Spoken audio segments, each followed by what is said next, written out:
Imagine waking up to find your leader vanished without a trace, leaving shadows of confusion and dread. Behind closed doors, powerful nations, the US and the UK, conspired over oil, sealing your fate. In 1953, Iran's democracy was shattered by a covert CIA coup, a narrative obscured in history.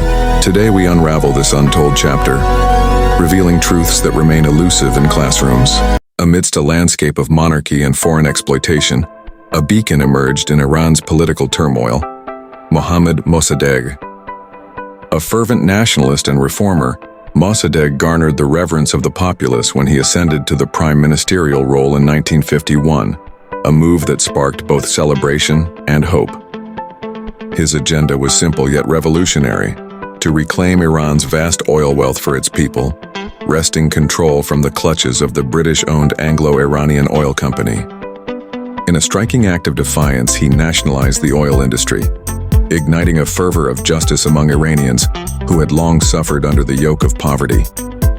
However, this courageous step was perceived as an act of war by Britain, setting the stage for an intense clash over sovereignty and national pride. In a bid to thwart Mossadegh, Britain initially pursued diplomatic channels, followed by economic sanctions, ultimately seeking US intervention. President Truman initially rejected these appeals, advocating for self-determination. However, the landscape shifted drastically when Dwight D. Eisenhower assumed the presidency in 1953, marking a significant turn in American foreign policy. As alliances were reshaped and bold interventions became the norm in the name of geopolitical strategy. In the shadow of the Cold War, as alliances shifted and trust faded, the US grew increasingly anxious about Iran's potential alignment with the Soviet Union. The atmosphere crackled with tension, as each move on the geopolitical chessboard could tip the scales. Recognizing the gravity of the situation, the CIA initiated Operation Ajax, an unprecedented maneuver that would alter the course of Iranian history. At the helm was CIA officer Kermit Roosevelt Jr., a figure shrouded in both historical lineage and covert ambition. Landing in Tehran, he carried not just currency, but the weight of a meticulously crafted plan, one aimed at dismantling Iran's burgeoning democracy from within. The streets buzzed with uncertainty, their lively essence masked by the impending storm of outside interference.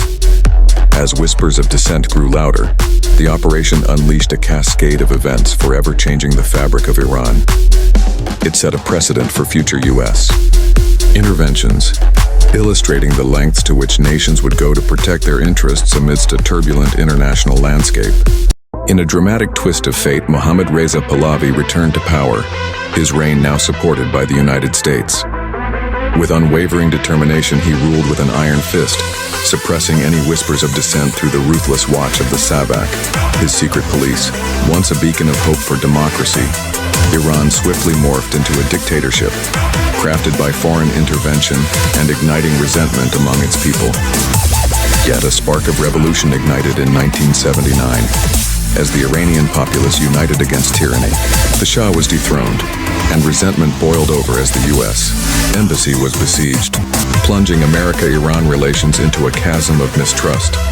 Thus, a new Islamic Republic was birthed, a legacy of defiance that endures in the hearts of Iranians, wary of foreign influences. History often disguises itself as mere dates and events, yet beneath lies a darker truth. Nations crumble not only through conflict, but by the subtle manipulations of external forces. The 1953 coup in Iran marked the beginning of a blueprint for intervention. Guatemala, Congo, Chile followed. This somber narrative remains veiled from classrooms, yet it echoes loudly in the corridors of global power. Perhaps it's time to unveil the lessons.